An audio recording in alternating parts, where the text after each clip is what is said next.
This is definitely an attack. It will affect your child rearing. It will affect your education system.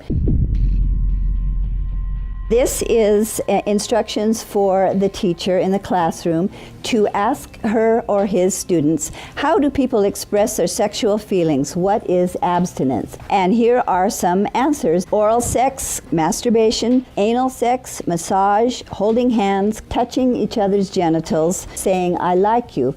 And what they're doing is equating all these things. Saying, I like you is equal to anal sex. It is pornography. Men, especially on the house floor, did not want to look at. We couldn't show this on the television news, but yet we want our 4th grade children to be looking at this book. In the name of sexuality education, children are seeing obscene materials that have been ruled by Congress and by the Supreme Court impossible to show to children.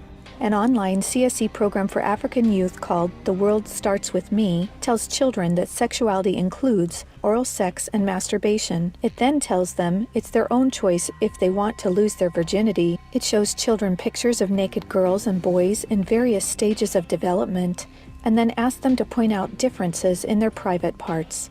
Parents likely will never know, as it is all done online away from home. They have elementary students as young as 9 years old. Then they teach them how to wear a condom. And they have this plastic genitalia, and they even have young girls. They're teaching them how to put a condom on a male genitalia and boys how to put a condom on a woman genitalia without the knowledge and consent of the parents. They're giving them handouts, negotiating sexual encounters with other students. For example, there are statements like this: can I take your shirt off? It makes me hot when you touch me here. Is it okay if I take my pants off? Where we in Latin America, we still have a lot of poverty. We have communities that don't have fresh water, that don't have electricity. Focus is completely shifted from basic needs. They get comprehensive sexual education without the consent of parents, taking and deconstructing the family.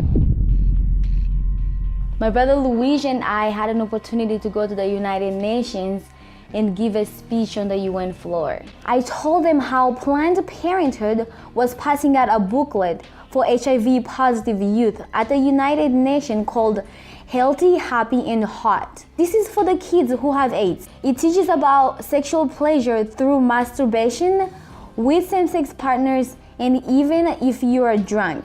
This pamphlet called Healthy, Happy, and Hot tells young people that you have the right not to disclose your HIV status to a sexual partner if you're not comfortable. It also tells young people that are HIV positive that if they decide with their partner not to wear a condom, that's their decision. The World Health Organization standards for sexuality education in Europe actually suggest that children ages 0 to 4 should be given information about masturbation and given the right to explore their gender identity. For ages 4 to 6, children should be taught about same-sex relationships and respect for different norms regarding sexuality. The interests of organizations like UNFPA and IPPF is to get parents out of the picture and to radicalize and sexualize children.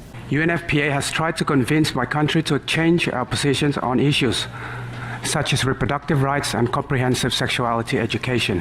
Madam Chair, does the UNFPA think it can do this because Nauru is the smallest member state of the United Nations? The Nigerian government was actually told by the Western countries that if they do not give in, that they will be denied foreign aid.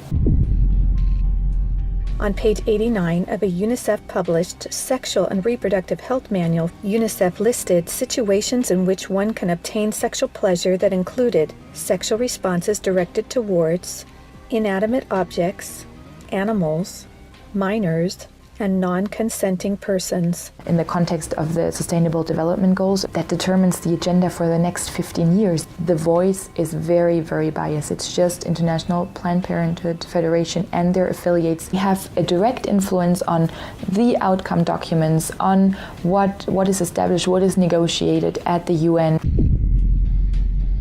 Some of the objectives of the UNESCO Sexuality Education Guidelines include teaching children at age 9 about sexual stimulation and the definition and function of orgasm, and at age 15, that both men and women can receive sexual pleasure with a partner of the same or opposite sex.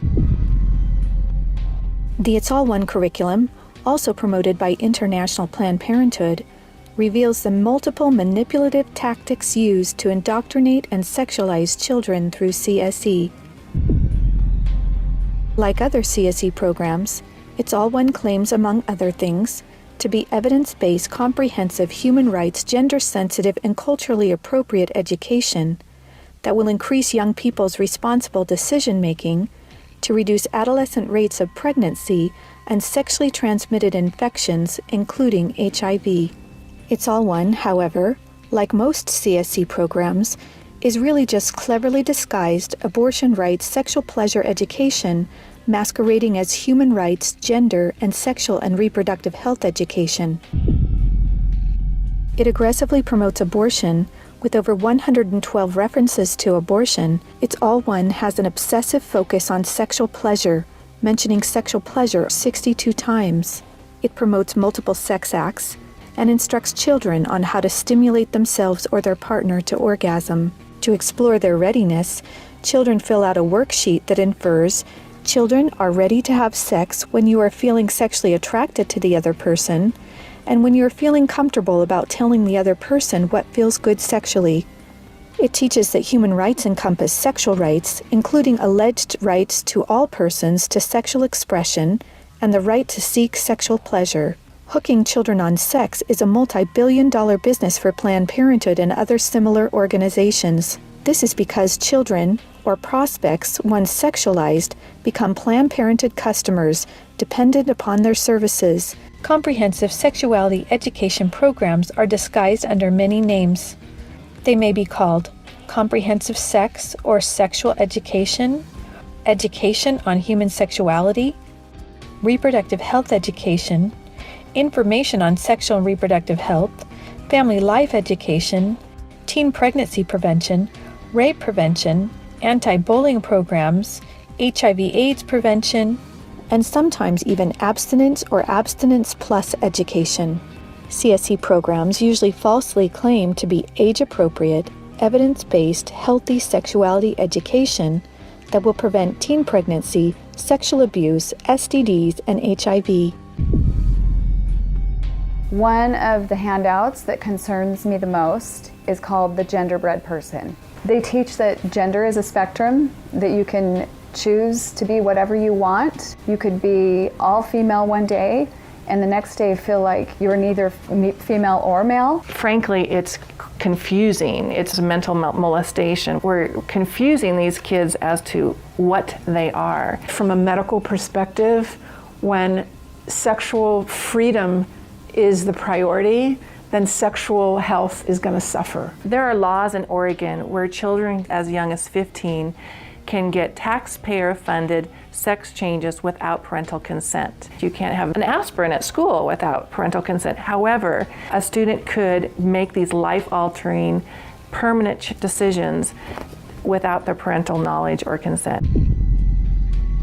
Sexual rights, sexual education movements began with Dr. Alfred C. Kinsey. Kinsey actually had pedophiles measure with a stopwatch how many children could achieve what he called orgasms within a 24-hour period. Today, comprehensive sexuality education is based on this philosophy that children are sexual from birth, created by Kinsey. Say no to CSE! Say no to CSE! We've got to stop it.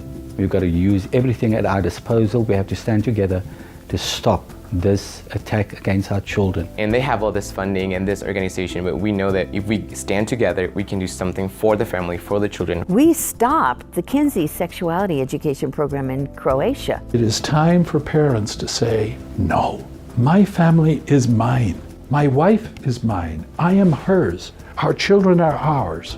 Band together and find ways to stop it from entering your country. Men have to rise up, defend their family. On matters sexual, the fathers have got to stand up. Say, you have no place talking sexuality to my children. We resist it, even with our lives, because that's what life is all about. It's happening on our watch. If we don't do something about it, it is all of us that carry that guilt. To learn more and to sign the petition to stop comprehensive sexuality education, go to stopcsc.org. Together, we can and will protect the world's children.